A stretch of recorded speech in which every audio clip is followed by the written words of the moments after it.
প্রধানমন্ত্রী ব্যক্তি হিসেবে রাষ্ট্রনায়ক হিসেবে উনি যা এই পর্যন্ত দৃষ্টান্ত রেখেছেন এইটুকুর জন্য উনি অন্তত বাংলাদেশে অনেকদিন স্মরণীয় হয়ে থাকবেন। না প্রকৃত অর্থে ধরেন এটা ঠিক যে মানে ওইভাবে মানুষের কাছে নগদ সুবিধা পৌঁছানোর ক্ষেত্রে যেমন আপনি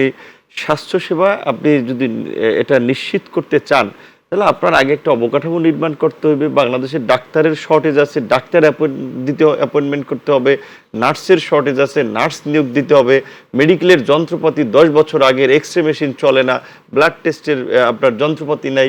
এগুলো যদি আপনার সরকার অর্থ বরাদ্দ দেয় টেন্ডার প্রক্রিয়া সমাপ্ত করতে করতে মিনিমাম আপনার 6 মাস লেগে যাবে। তো এইখানের এই চেঞ্জ কিন্তু এটা কোনোভাবেই আপনার অন্তত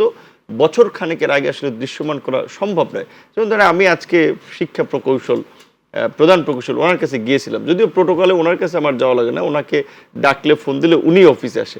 আমি গিয়েছি কি জন্য বাংলাদেশের আমলাতন্ত্র যাই বলেন এটা পাওয়ারফুল আমলাতন্ত্র, কিন্তু আমি যদি ইনস্ট্যান্টলি ওখানে বসে আমি আমার কনস্টিটিউন্সির মানুষের তো একটা ডিমান্ড আছে যে ওই এলাকার স্কুল কলেজগুলোর ভবন করা, ঊর্ধ্বমুখী সম্প্রসারণ, মেরামত করা, তো আমার তালিকাটা যে কি কি আছে ওইখানে বসে ধরে আমি দেখে আরও অ্যাড করে দিয়ে আসতে পারি, যেখানে আমি গিয়েছি। তো সেখানে এই সাধারণ মানুষের যে প্রত্যাশা, ওই যে আপনি বলছেন উপজেলা হেলথ কমপ্লেক্সে যেন চিকিৎসা পায়, গরিব মানুষ যেন একটু ফ্রিতে ওষুধ পায়, গ্রামে হাঁটার জন্য যে রাস্তাঘাটটা যেন ঠিক থাকে। বিশেষ করে আমি এই বর্ষায় দেখেছি আমার এলাকার মানুষ ফেসবুকে ছবি আর ভিডিও দিয়ে আমাকে মেনশন দিয়েছে যে এই প্রতিমন্ত্রী এই আমরা এই রাস্তাটা যেন আগামীর এই বরাদ্দ বা বাজেটে থাকে। এখন এই যে রাস্তা যদি আমি করি, ধরেন প্রথমে আমি একটা আবেদন দিব, এইটার আপনার ওই ঢাকার প্রধান প্রকৌশলীকে দিলে উনি এটা জেলা এক্সটেন্টকে লিখবে, জেলা এক্সটেন্ট উপজেলা এক্সটেন্টকে একটা প্রতিনিধি পাঠাইবে, ওনারা রিপোর্ট করে খরচ টরচ এস্টিমেট করে পাঠাবে, তারপরে এখানে যদি চলমান প্রকল্প থাকে সেই প্রকল্পে ঢুকাবে, আর না হলে আবার নতুন প্রকল্প প্রস্তাব করে প্রকল্প পাশ করে তারপর কিন্তু ফান্ড দেবে। মানে আমি বলছি এইটা যে মানুষের যে প্রত্যাশা স্কুল কলেজের বিল্ডিং কিংবা হসপিটালের সেবা কিংবা এই রাস্তাঘাট করা, এটার জন্য মিনিমাম 1 থেকে 1.5 বছর এই প্রত্যাশা রাতারাতি কোনোভাবে পূরণ করা সম্ভব না। রাতারাতি বা অল্প সময়ে যেটা 2-4 মাসের মধ্যে পূরণ করা সম্ভব, যেটা মঞ্জু ভাই বলছে যার সাথে আমি একমত, যে মানুষ বিশেষ করে শহরের মানুষ বা গ্রামের মানুষ আইন শৃঙ্খলা বাহিনীর যেন একটা শক্ত ভূমিকা থাকে অপরাধ দমনের ক্ষেত্রে।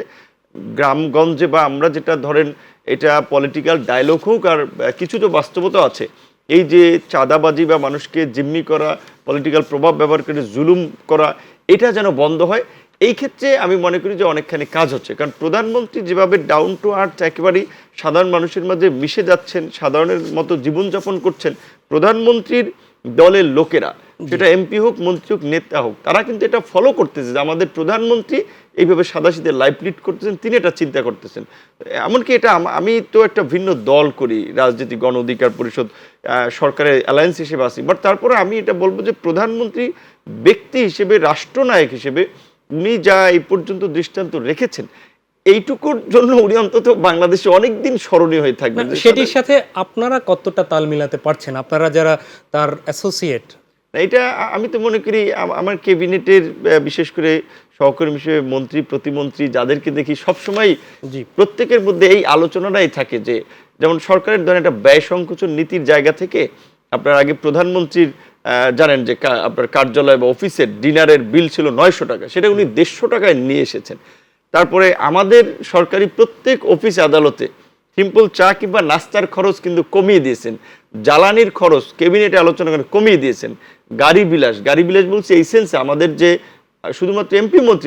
মন্ত্রীরা তো নিজেরা কিনেও ব্যবহার করে বা অনেকেই বিত্তশালী, হয়তো আমার মতো সাধারণ মানুষ কম আছে, সচিবরা প্রকল্পের পরিচালকরা একজনে 2-3টা করে গাড়ি ব্যবহার করে, এগুলো তো নিষেধ করা হয়েছে রাষ্ট্রীয় খরচ আপনার বাঁচানোর জন্য। অপ্রয়োজনীয় বিদেশ সফর আপনি দেখেছেন যে মেয়রদের ফাইলে লিখে দিয়েছেন মশা মারতে বাইরে যাওয়ার ফলে যে বাড়ির পাশে আপনি এই সন্ধ্যার পরে দাঁড়ান তাহলে মশা মারার ফর্মুলা খুঁজে পাবেন। এইখানে সরকার তো পুরোপুরি আমি দেখতেছি যে একটা বড় ধরনের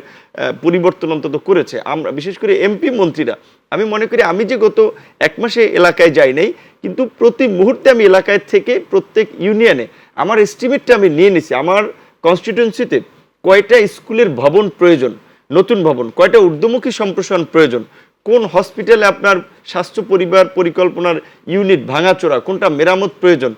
এগুলো সব তালিকা করে আমি এখন ওই মন্ত্রীদের কিংবা চিফ ইঞ্জিনিয়ার তাদের সাথে কথা বলতেছি যে আমার এইখানে এক বছরে তো সব পারবেন না, অগ্রাধিকার ভিত্তিতে অন্যদের ছেড়ে যদি দুই একটা বেশি পাই ওইটা আপনারা করবেন, কারণ আমি জানি মানুষের আপনার প্রত্যাশা উপকূলীয় এইটা। অঞ্চল, আপনার এলাকা উপকূলীয় Right, অঞ্চল। কিন্তু আমি দেখছি যে আমার চেয়ে অন্য এমপি মন্ত্রীরা, আমি ইভেন যেখানে সরকারি বাসায় থাকি, প্রত্যেক সপ্তাহে সব মন্ত্রী এমপিরা এলাকায় ছুটে যাচ্ছেন, এবং প্রধানমন্ত্রী